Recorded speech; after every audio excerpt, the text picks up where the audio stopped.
But I heard the story, which brought me back to this, of a preacher. The only way he could, and he had a hard time with his voice, and his throat was always dry, and he always kept a little glass of milk back on a little shelf behind the pulpit no one could see. And as he would preach along, he'd reach in there and he'd take a little sip of milk and preach a little more, and then a few minutes he'd do that. Well, he did that every service, and one day the story went that a couple of teenage boys from the hills decided they would have a little fun out of the preacher, Brother Larry, and they brought a little bit of moonshine to church that morning.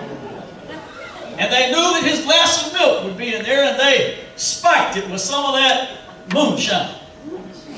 They said he started preaching. He'd take a big drink out of that glass of milk and wipe his mouth, and he'd put it back. After that, he'd pull it back out and drink some more and try to preach, and he couldn't find himself able to stay away from that glass of milk.